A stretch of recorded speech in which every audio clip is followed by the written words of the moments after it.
අපේ දහම් පාසල YouTube channel එක හරහා අද දවසේදී බලාපොරොත්තු වෙන්නේ 7 ශ්‍රේණියට නිර්දිෂ්ට අභිධර්මයේ පාඩම් මාලාවේ දෙවෙනි පාඩම වන කාමාවචර සිත් 54 ගැන කෙටි හැඳින්වීමක් කරන්නට.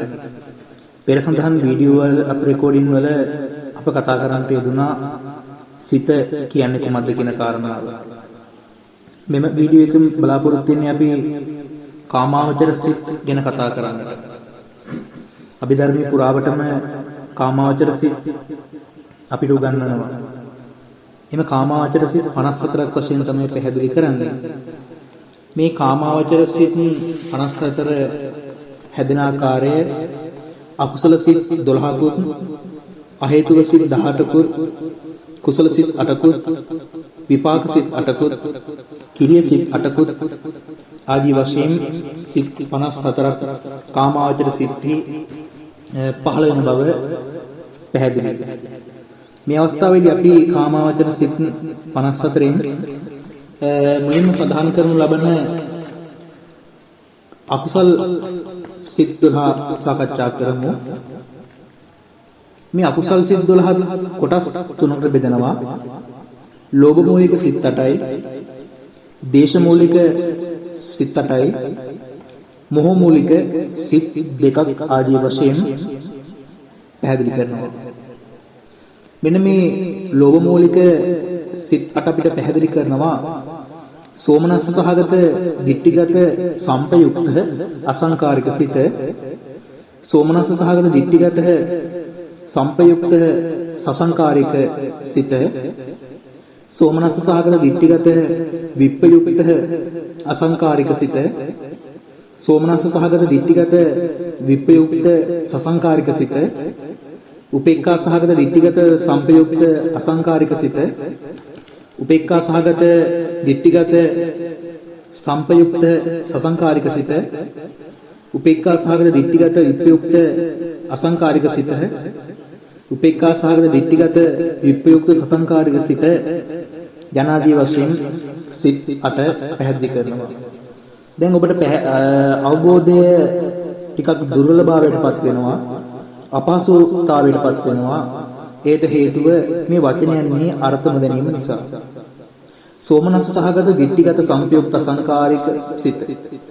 ඒ වගේ තමයි සෝමනස්ස සහගත ditthිගත සංපයුක්ත සසංකාරික සිත. සෝමනස්ස සහගත, උපේක්ඛා සහගත ආදී වචන අපිට ගැටලුකාරී තත්ත්වයේ පවතිනවා. සෝමනස්ස සහගත කියලා පැහැදිලි කරන්නේ සොම්නස් වේදනාවෙන් යුතු. සොම්නස් කියලා කියන්නේ අපිට හඳුන්වන්නට පුළුවන් සැප, සතුට, ප්‍රීතිය යන වචන වලින්. ඒ වගේම තමයි සෝමනස්ස සහගත සොම්නස් වේදනාවෙන් යුතු ditthිගත සංපයුක්ත අපිට පැහැදිලි කරනවා. ditthිගත සංපයුක්ත කියලා කියන්නේ පව් කිරීම වරදක් නැතයි යන හැඟීමෙන් යුතු අසංකාරික සිත. තමාගේ හෝ අනුන්ගේ හෝ පෙළඹවීමක් නැතිව. මේ සරල සිංහල අර්ථය එකටම ගත්තොත් සොම්නස් වේදනාවෙන් යුතු පව් කිරීම වරදක් නැතයි යන හැඟීමෙන් යුතු තමාගේ හෝ අනුන්ගේ හෝ පෙළඹවීමක් නැති සිත. එimhe තමයි සෝමනස්ස සහගත ditthිගත සංපයුක්ත සසංකාරික සිත. සෝමනස්ස සහගත කියලා කිව්වේ පෙර පරිදිම සොම්නස් වේදනාවෙන් යුතු ditthිගත සංපයුක්ත කියලා පැහැදිලි කරනවා. ඊතනහා කර විදිහට පව් කිරීම වරදක් නැතයි යන හැඟීමෙන් යුතු. අවසානයේ පැහැදිලි කරනවා සසංකාරික සිත. තමාගේ හෝ අනුන්ගේ හෝ පෙළඹවීමක් නැති. සොම්නස් වේදනාවෙන් යුතු පව් කිරීම වරදක් නැතයි යන හැඟීමෙන් යුතු තමාගේ හෝ අනුන්ගේ හෝ පෙළඹවීමක් ඇතිව සිදු වෙන සිත. ඊට පස්සේ පැහැදිලි කරනවා අපිට සෝමනස්ස සහගත ditthිගත විප්පයුක්ත අසංකාරික සිත. එහිදී පැහැදිලි කරනවා සොම්නස් වේදනාවෙන් යුතු ditthිගත විප්පයුක්ත පව් කිරීම වැරදක් නැතයි යන හැඟීමෙන් තොර අසංකාරික සිත තමාගේ හෝ අනුන්ගේ හෝ පෙළඹවීමක් නැති සොමනස් වේදනාවෙන් යුතු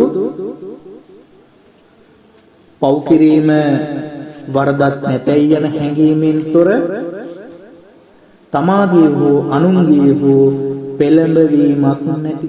මෙන්න මේ අර්ථයෙන් එම කරුණ ටික පැහැදිලි කරනවා. උපේක්ඛා සහගත කියලා කිව්වේ මදහත් වේදනාවෙන් යුතු පව් කිරීම වරදක් නැතයි යන හැඟීමෙන් යුතු තමාගේ හෝ අනුන්ගේ හෝ පෙළඹවීමක් නැති. ඒ අන්දමින් වචනාර්ථය පැහැදිලි කරන්නට අපිට පුළුවන්. දැනගන්නට අවශ්‍ය නම් මේ වචනාර්ථය තවදුරටත් සෝමනස්ස සහගත කියලා කිව්වේ සොම්නස් වේදනාවෙන් යුක්ත උපේක්ඛා සහගත කියලා පැහැදිලි කරනවා මදහත් වේදනාවෙන් යුක්ත දිට්ඨිගත සංසයුක්ත වශයෙන් පැහැදිලි කරනවා පව් කිරීම වරදක් නැතයි යන හැඟීමෙන් යුක්ත දිට්ඨිගත විප්‍රයුක්තයෙන් පැහැදිලි කරනවා පව් කිරීම වරදක් නැතයි යන හැඟීමෙන් තොර අසංකාරික වශයෙන් පැහැදිලි කරනවා තමාගේ හෝ අනුන්ගේ හෝ පෙළඹවීමක් නැති සසංකාරිකව පැහැදිලි කරනවා තමාගේ හෝ අනුන්ගේ හෝ පෙළඹවීමක් ඇති.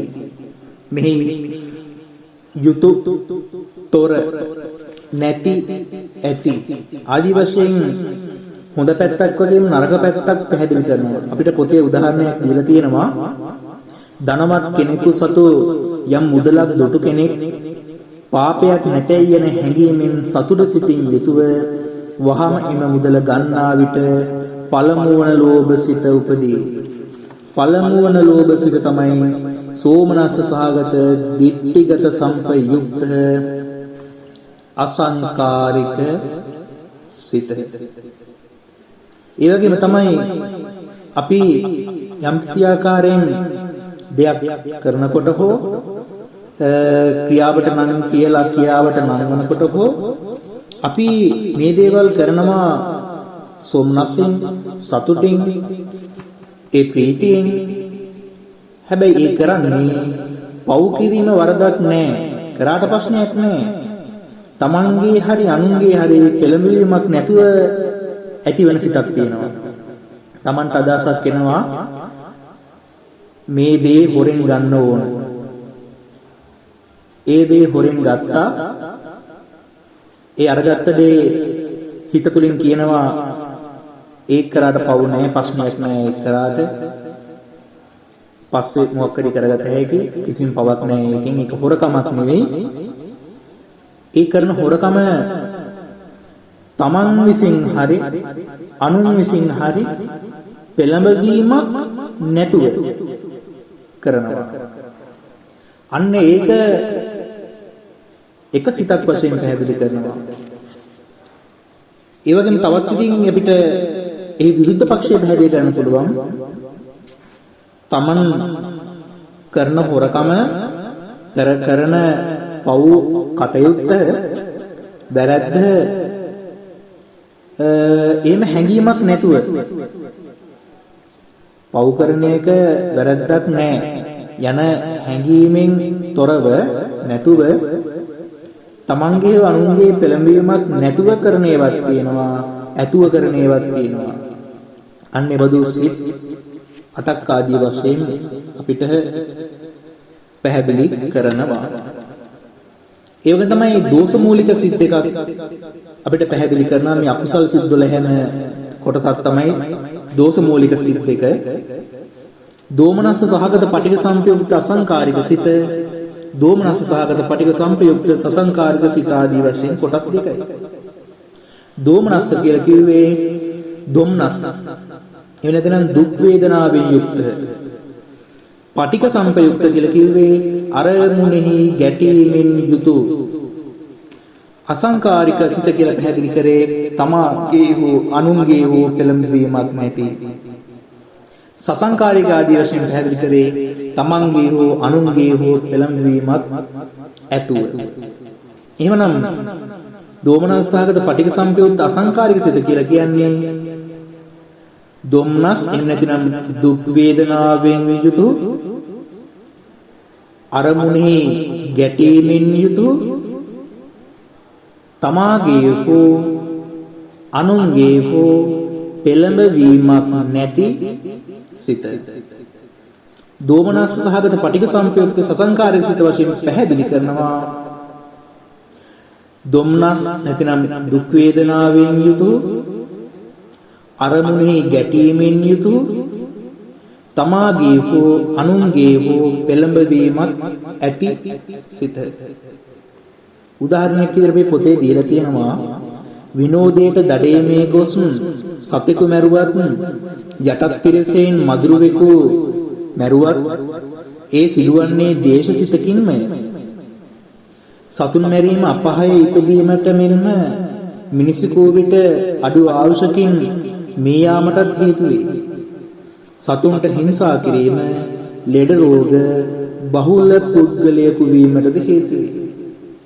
අපිට මෙතනින් පැහැදිලි කරන්න මෙහි සරල අර්ථය කෙටියෙන්ම පැහැදිලි කරනවා අපි දුක් වේදනාවකින් යම්කිසි ආකාරයේ හිතට එන අරමුණක් සමග ගැටි තමන්ගේ අනුන්ගේ පෙළඹවීමක් ඇතුව හෝ නැතුව යම්කිසි ආකාරයේ දෙයක් කරනවා නම් උදාහරණයක් විදිහට පෙන්නනවා විනෝදයේ දඩයමේ ගොස් සතෙකු මැරුවත් ඒ වගේම යම්කිසි දෙයකින් මදුරුවෙක් මැරුවත් ඒන් දේශසිතක් උපදින බව පැහැදිලි කරනවා. සතුන් මැරීම මිනිසෙකු වශයෙන් නොකළ යුත්තක් මිනිසෙක්ගේ ආයුෂ කෙටි වෙන්නත් ලෙඩ රෝග බහුල වෙන්නත් හේතු වශයෙන් පැහැදිලි කරනවා. දෝෂ මූලික කියලා කියන්නේ දේශය. එවනම් අපි යම්කිසි අරමුණක දේශ සහගතව ගැටෙනවා. අන්නේ ගැටෙන එක තමන්ගේ අනුබලයකින් හෝ අනුන්ගේ අනුබලයකින් සිදු වෙන ඒවාක් තියෙනවා නැති වෙන ඒවාක් තියෙනවා. ඒ වගේම තමයි අකුසල සිත් 12යි මෝහ මූලික සිත් දෙක අපිට පැහැදිලි කරනවා. ඒ උපේක්ඛා සහගත විචිකිච්ඡා සම්පයුක්ත සිත. දෙවෙනි එක උපේක්ඛා සහගත උද්ධච්ච සම්පයුක්ත සිත. අපිට මේදී පැහැදිලි කරනවා මෙම මෝහ සිත් දෙක ලෝභ සිත්, දෝෂ සිත් මෙන් බරපතල නොවන බවයි. දෙවන මෝහ සිතට අපහයේ ඉපදවීමට ශක්තියක් නැති බව පැහැදිලි කරනවා අපිට මේන් කියන්නේ මෙම මෝහ මූලික සිත් දෙකක් තියෙනවා. උපේක්ඛා සහගත විචිකිච්ඡා සංපයුක්ත සිත, ඒ වගේම උපේක්ඛා සහගත උද්ධච්ච සංපයුක්ත සිත ආදී වශයෙන්. මෙම මෝහ සිත් දෙක තුල සිදුවෙනවා සිත් දෙකේ තිබෙනවා ලෝභ සිත්, දෝෂ සිත්. අපි ඉහත කතා කරපු ලෝභ සිත් අටත් දෝෂ සිත් අටත් දෝෂ සිත් දෙකත් අතර තරම් බරපතල නොවන බව පිට පැහැදිලි කරනවා. ඒ වගේම දෙවන මෝහ සිතට අපහායේ ඉපදවීමට ශක්තියක් නැහැ. අපහායේ අපිට යවන්න ඇති කළ දමන්නට ශක්තියක් නැති බව පැහැදිලි කරනවා. ඒ වගේම තමයි අපි ඊළඟට කතා කරනවා අකුසල් සිත් 18 පිළිබඳව. කාමාවචර සිත්හි අකුසල සිත් 12 අපි කතා කරා. දැන් අපි කතා කරන බලාපොරොත්තු වෙන්නේ අහේතුක සිත් 18 පිළිබඳව. මේ පළමුවෙන්න තමයි අහේතුක අකුසල විපාක සිත් 7. දෙවෙන්න තමයි අහේතුක කුසල විපාක සිත් 8. තුන්වෙන්න තමයි අහේතුක කිරිය සිත් 3. අපිට වගුවක් ආකාරයෙන් පෙන්වනවා පෙළ පොතේ අහේතුක අකුසල විපාක සිත් 7. ඒ වගේ තමයි අහේතුක කුසල විපාක සිත් 8. අහේතුක කුසල විපාක සිත් 7 තමයි උපේක්ඛා සහගත චක්කු විඥාන, උපේක්ඛා සහගත සෝත විඥාන, උපේක්ඛා සහගත ගාහන විඥාන, උපේක්ඛා සහගත ජීවහ විඥාන, දුක්ඛ සහගත කාය විඥාන, උපේක්ඛා සහගත සම්පටිච්ඡන, උපේක්ඛා සහගත සම්පීරණය කියලා.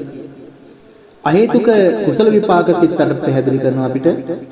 උපේක්ඛා සහගත චක්කු විඥානය, උපේක්ඛා සහගත සෝත විඥානය, උපේක්ඛා සහගත ගාහන විඥානය, උපේක්ඛා සහගත ජීව විඥානය, සුඛ සහගත කාය විඥානය, උපේක්ඛා සහගත සම්පටිච්ඡනය, සෝමනස්ස සහගත සම්තීරණය, උපේක්ඛා සහගත සම්තීරණය ආදි වශයෙන් අපිට පැහැදිලි කරනවා අකුසල අහේතුක අකුසල සිත් හතක් අහේතුක කුසල සිත් අටක් විපාක සිත් ටික අපිට පැහැදිලි කරනවා. ඒ වගේ තමයි අහේතුක සිත් 18 හැදෙන්නේ අහේතුක කිරිය සිත් තුන බුත් එකතු වෙලා. ඒ සිත් තුන තමයි උපේක්ඛා සහගත පංචද්වාර වජ්ජන, උපේක්ඛා සහගත මනෝද්වාර වජ්ජන, සෝමනස්ස සහගත හසිතුප්පාද ආදී කියන සිත් තුන එකතු වෙලා. අකුසල් සිතකින් පාපයක් කරන පුද්ගලයා මිය ගිය විට එම අකුසලයේ හේතුවෙන් අපායේ උපදී.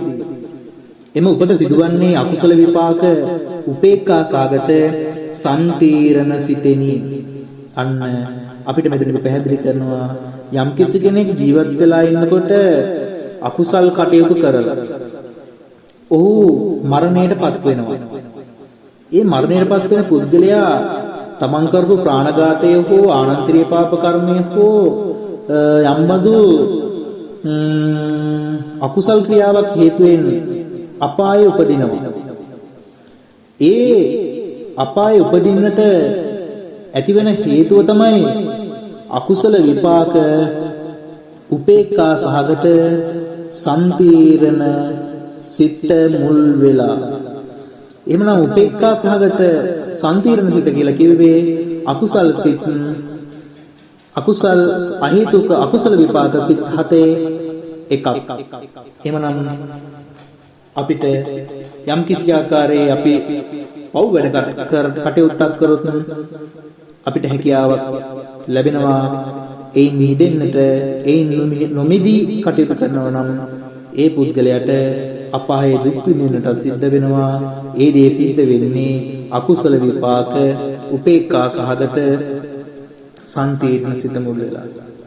ඒ වගේම යම් පුද්ගලයෙක් ඊ타ත්ම දුර්වල කුසල කර්මයක් කරයි. දුර්වල කුසල කර්මයක්. ඔහු මියගොස්සම කුසල කර්මයේ විපාක ලෙස මිනිස් ලොව උපදින්නේ උපතෙන් අන්ධයෙකු හෝ බිහිරකු හෝ නපුංසකයෙකු හෝ ආදී ස්වરૂපයකින්. එම උපත සිදුවන්නේ කුසල විපාක උපේක්ඛා සහගත සම්තීර්ණ සිත මුල් වෙලා.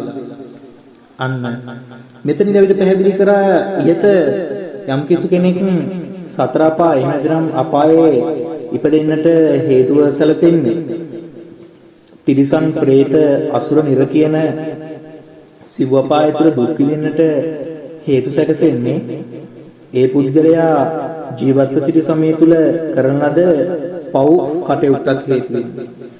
ඒ වගේ තමයි තවත් විදියකින් කොමනෝ පුද්ගලයෙක් ඊටමත් දුර්වල කුසල කර්මයක් කරලා තිබෙනවා. ඔහු මිය යන විට එම කුසල කර්ම විපාකයෙන් මිනිස් ලෝකයේ උපදින්නට අවස්ථාවක් ලැබෙනවා. ඒ අවස්ථාව ලැබෙන පුද්ගලයා එක්ක උපතින් අන්ධයෙකු වෙන්නට පුළුවන්, බිහිරකු වෙන්නට පුළුවන්, නපුංසකයෙකු වෙන්නට පුළුවන්, නැතිනම් වෙනත් විකෘති ස්වභාවයෙන් ඔහුගේ උපත සිදු වෙන්නට පුළුවන්. ඒ උපත සිදු වෙන්නේ කුසල විපාක උපේක්ඛා සහගත සම්පීර්ණ සිත මුල් වෙලා. ඒ වගේ තමයි රහතන් වහන්සේලා සිනහපාල කරන්නේ අහේතුක කිරිය සිත් තුනට අය සෝමනස්ස සහගත හසිතුප්පාද සිතෙන්. අපි වගේ විරිත්තගෙන hina නොවෙනවා. උන්වහන්සේලා යම්බදු වැදගත්ම කාරණාවකට පමණයි hina වෙන්නේ. බුදුරයන් වහන්සේ මද සිනාවක් පහල කරන්නේ යම්කිසි හේතුවක් දැකලා.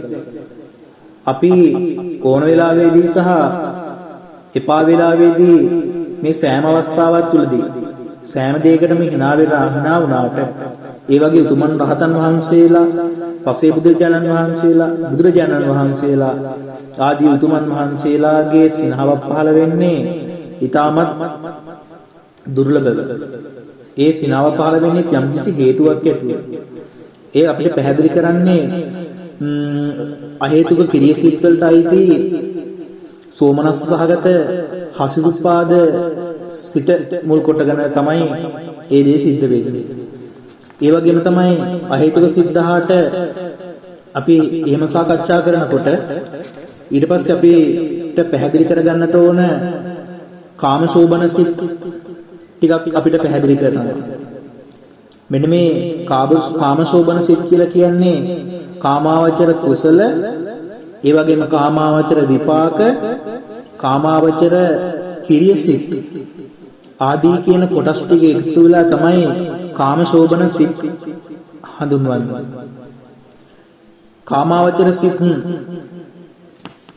වලට අයිති කාමාවචර කුසල සිත් 8ක්, කාමාවචර විපාක සිත් 8ක්, කාමාවචර කිරිය සිත් 8ක් ආදී වූ සිත් සියල්ල හඳුන්වන ප්‍රධාන නාමය තමයි කාමශෝභන සිත් කියලා.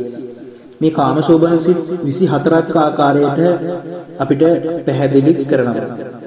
ඒ අනුව අප මුලින්ම සාකච්ඡා කරගමු කාමාවචර කුසල සිත් 8 කියන්නේ මොනවද කියලා. එහි පළමු වෙන තමයි සෝමනස්ස සහගත ඥාන සම්පයුක්ත අසංකාරික කුසල සිත. දෙවෙනි තමයි සෝමනස්ස සහගත ඥාන සම්පයුක්ත සසංකාරික කුසල සිත. තුන්වෙනි තමයි සෝමනස්ස සහගත ඥාන විප්‍රයුක්ත අසංකාරික කුසල සිත. හතරවෙනි තමයි සෝමනස්ස සහගත ඥාන විප්‍රයුක්ත අසංකාරික කුසල සිත. පස්වෙනි තමයි උපේක්ඛා සහගත ඥාන සම්පයුක්ත අසංකාරික කුසල සිත. හයවෙනි තමයි උපේක්ඛා සහගත ඥාන සම්පයුක්ත සසංකාරික කුසල සිත. හත්වෙනි තමයි උපේක්ඛා සහගත ඥාන විප්‍රයුක්ත අසංකාරික කුසල සිත. අටවෙනි තමයි උපේක්ඛා සහගත ඥාන විප්‍රයුක්ත සසංකාරික කුසල සිත. ආදි වශයෙන් කුසල් සිත් 8 අපට පැහැදිලි කරනවා. ඥාන සම්පයුක්ත කියලා පැහැදිලි කරන්නේ කර්මඵල අධහන නුවණින් යුක්තව. ඥාන විප්‍රයුක්ත කියලා කියන්නේ කර්මඵල අධහන නුවණින් තොර බව. අපි ඉහෙතත් කතා කරන්න තිබුණා සෝමනස්ස සහගත කියලා කිව්වේ සැප වේදනාවෙන් යුතුව. ඥාන සම්පයුක්ත කියලා කියන්නේ කර්මඵල අධහන නුවණින් යුක්තව. අසංකාරික කියලා පැහැදිලි කරේ තමාගේ අනුන්ගේ පෙළඹිලමක් නැතිව සිදුවෙන කුසල සිත. ඒ සම්පූර්ණම අර්ථය ගත්තොත් අපිට පුළුවන් මෙන්න මේම හඳුන්වන්න.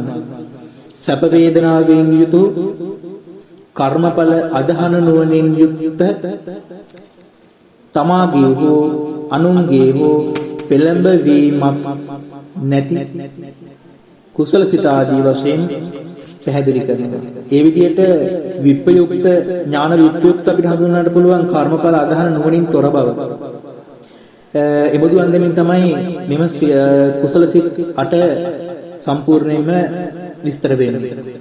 උදාහරණයක් වශයෙන් පැහැදිලි කරනවා සෝමනස්ස වේදනාවෙන් යුතුව කර්මඵල අදහාගෙන පෙළඹවීමක් නැතිව දානයක් දෙන විටද සීලයක් රැකෙන විටද එමදු වෙනත් හොඳ ක්‍රියාවක් කරන විටද උපදින්නේ මෙහි දැක්වෙන පළමු කුසල සිතයි.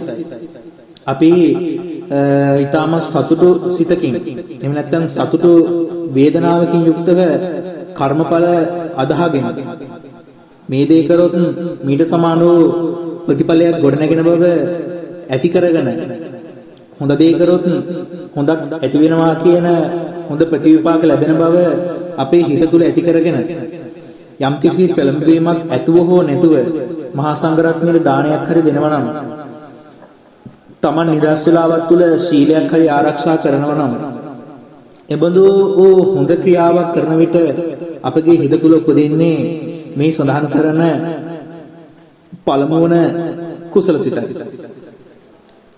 ඒ වගේම තමයි මෙහි පැහැදිලි කරන අපිට ඊළඟට විපාක සිත් 8. ඒදී පැහැදිලි කරනවා කුසල සිත් නම් කිරීමේදී කුසල සිත යනුවෙන් යෙදුණු තැනට විපාක සිත යොදා ගන්න. විපාක සිත් ඒ අන්දමින් හඳුන්වනවා. දැන් අපි හෙට කතා කරා කුසල් සිත් 8ක්. මෙන්න මේ කුසල් සිත් 8ට අපි දාගන්නට ඕන කුසල සිත තියෙන තැනට විපාක සිත කියලා. අපි බලමු ඒකත්. කුසල් සිත් 8 පළවෙනි එක වශයෙන් පැහැදිලි කරනවා සෝමනස්ස සහගත ඥාන සම්ප්‍රයුක්ත අසංකාරික කුසල සිත. අපිට විපාක සිතේදී පැහැදිලි කරන්නේ මෙතනදී ආපු කුසල සිතට විපාක සිත කියලා යොදා ගන්නට කියලා පැහැදිලි කරනවා. අපි එහෙම පැහැදිලි කරගෙන යමු. විපාක සිත 8 පිළිබඳව. පළමුවෙන් සෝමනස්ස සහගත ඥාන සම්ප්‍රයුක්ත අසංකාරික විපාක සිත. දෙවැන්න සෝමනස්ස සහගත ඥාන සම්ප්‍රයුක්ත සසංකාරික විපාක සිත. තුන්වැන්න සෝමනස්ස සහගත ඥාන විප්‍රයුක්ත අසංකාරික විපාක සිත. හතරවැන්න සෝමනස්ස සහගත ඥාන විප්‍රයුක්ත අසංකාරික විපාක සිත. පස්වැන්න උපේක්ඛා සහගත ඥාන සම්ප්‍රයුක්ත අසංකාරික විපාක සිත. හයවැන්න උපේක්ඛා සහගත ඥාන සම්ප්‍රයුක්ත සසංකාරික විපාක සිත. හත්වැන්න උපේක්ඛා සහගත ඥාන විප්‍රයුක්ත සසංකාරික අසංකාරික විපාක සිත. අටවැන්න උපේක්ඛා සහගත ඥාන විප්‍රයුක්ත සසංකාරික විපාක සිත. ආදී වශයෙන් විපාක සිතට පැහැදිලි කරනවා. ඊට උදාහරණයක් වශයෙන් පැහැදිලි කරනවා සෝමනස්ස සහගත ඥාන සම්ප්‍රයුක්ත අසංකාරික විපාක සිත. යම් පුද්ගලයෙක් දානයක් දෙයි. ඔහුට කුසල් සිත් 8න් පළමු සිත උපදී. ඔහු මියගොස් ඒ කුසලයෙන් දෙව්ලොව හෝ මිනිස් ලොව උපදින විට ඇති වෙන්නේ පළමු විපාක සිතයි. ඒ තවදුරටත් පැහැදිලි කරගත්තොත් යම්කිසි පුද්ගලයෙක් මහා සංඝරත්නය වෙනුවෙන් හෝ කුමන විදියකින් දානයක් දෙනවා. ඒ දානයක් දීලා ඔහු ලබා ගන්න මහා පුණ්‍ය කුසලයෙන් දෙව්ලොවක හෝ මිනිස් ලොවක උපදිනවා නම් එයාට ඇති වෙන්නේ පළමු විපාක සිත වශයෙන් පැහැදිලි කරනවා. පළමු විපාක සිත තමයි සෝමනස්ස සහගත ඥාන සම්ප්‍රයුක්ත අසංකාරික විපාක සිත වශයෙන් පැහැදිලි කරනවා. ඒ වගේම තමයි මේ කාමශෝභන සිත් 24 සෑදීමට අවශ්‍ය කරන තවත් සිත් කිරිය සිත් 8ක් වශයෙන් පැහැදිලි කරනවා.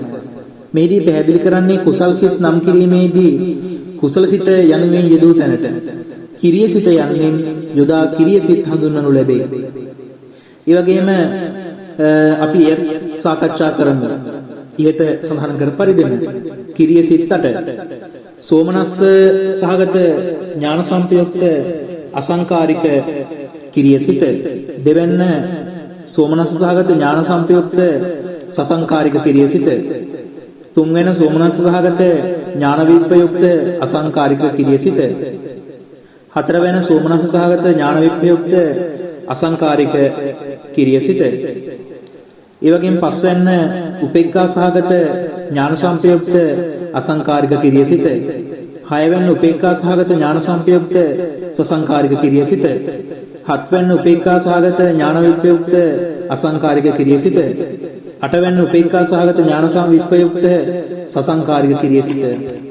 ආදී වශයෙන් කිරිය සිත් 8 අපිට පැහැදිලි කරනවා.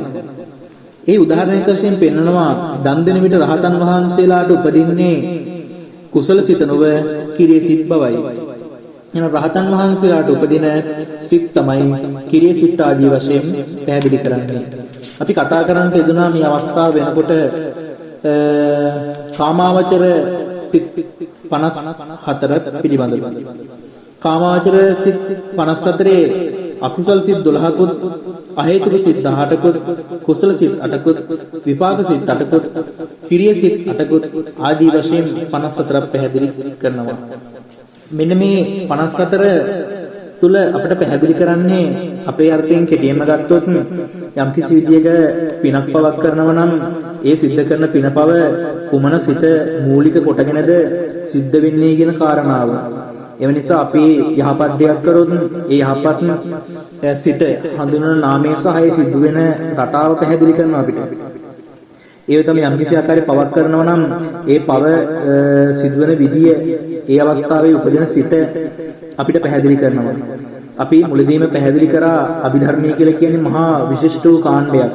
අභිධර්මයේ පහසුවෙන් පුද්ගලයෙකුට අවබෝධ කර ගැනීමට අපහසුයි. අභිධර්මයේ තුල පැහැදිලි කරන්නේ බුදුරජාණන් වහන්සේ දේශනා කරපු ධර්මයන්හි පරමාර්ථ වශයෙන් දේශනා කළම දේශනාව. පරමාර්ථ වශයෙන් දේශනා කරන මේ දේශනාව තුළ ප්‍රධාන වශයෙන් පැහැදිලි කරන්නේ ස්කන්ධ වශයෙන්, ධාතු වශයෙන්, ආයතන වශයෙන් තමයි දේශනා කරන්නේ. යථාර්ථවත් වශයෙන් ඒ දේශනා කරනවා. එම නිසා එක සැනින් යම්කිසි කෙනෙකුට තේරුම් ගැනීමේ අපහසුතාවයක් තිබෙනවා. දහම් පාසල් දරුවන් සඳහා ඉතාමත් සරලව කෙටියෙන් මේ සිද්ධ කරන්න යෙදුණු කාමාවචර සිත් යන පාඩමේ ප්‍රශ්න කීපයක් දැන් ලබා දෙන්න බලාපොරොත්තු වෙනවා. පළවෙනි ප්‍රශ්නය කාමාවචර සිත් ගණන කීයද? කාමාවචර සිත්හි ඇති වෙන අකුසල් සිත් 12 කොටස් කීයකට බෙදේද?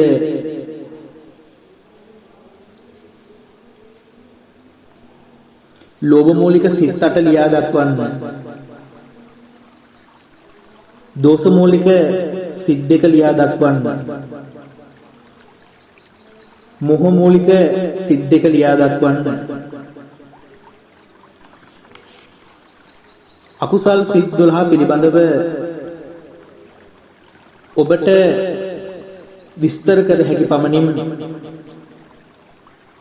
විස්තරයක් කරන්න. ඊළඟ ප්‍රශ්නය අකුසල් සිත් ගණන කොපමණද?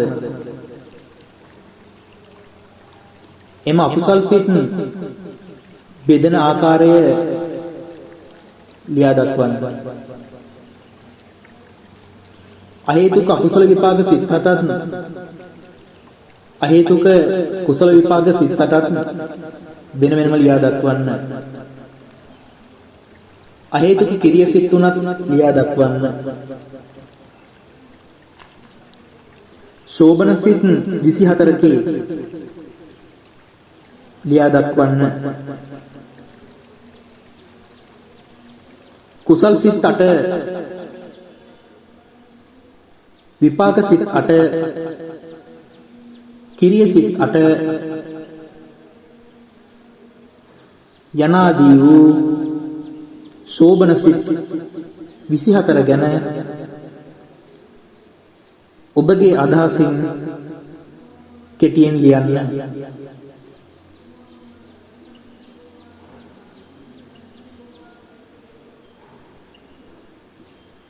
शोभन සිත්හි උපදින සෝමනස්ස සහගත ඥාන සම්පයුක්ත අසංකාරික කුසල සිත ගැන කෙටි හැඳින්වීමක් දක්වන්න.